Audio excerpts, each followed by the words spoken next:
Heading out to sea, only many British fishermen believe EU rules mean too often they're confined to port. A majority are expected to vote leave in this month's referendum. At North Shields on England's northeast coast, the industry's been in decline. Many fear further changes to the quota system will make things worse. Alan Jenkins has been fishing for more than half a century. I don't know what's going to happen there, but EU fishery policies and that don't do us much good at all. Being an inshore fisherman, you know. Might change if we come out the EU, we'll never know. Remain campaigners argue most British catch is sold to other EU states. Countries can exchange their quotas, but fishermen here say they can't afford to buy shares under the system.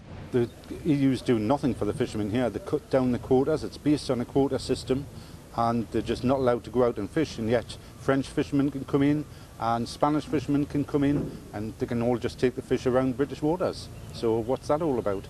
The reason is European fishing fleets are given equal access to EU waters. Many in the British industry look to Norway, which rejected EU membership. Fishing was a decisive factor for the country as it struggled to preserve rights in its own waters.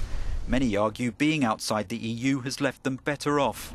We want to keep the Norwegian stocks for Norwegian fishermen. Our success until now is that we have kept our own hand in preserving especially the cod stock.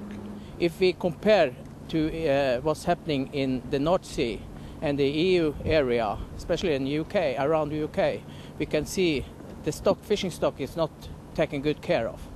60% of Norwegian seafood exports go to the European Union. The bulk of that share comes from salmon farms. But being outside the single market means the industry has to pay tariffs to sell the fish to the EU.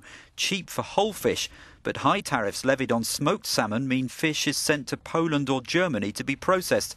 Some salmon farmers would rather be in the EU. Today, most of the salmon are exported as whole fish from Norway to the EU, and by being in a system where we have no tariffs, I think the more of the salmon will be processed and more value added in Norway, and we could create more jobs for the local community in this area, for example. Norway has access to the single market but is still forced to implement EU laws. Some Norwegian politicians compare trying to have independence and market access to trying to have your cake and eat it.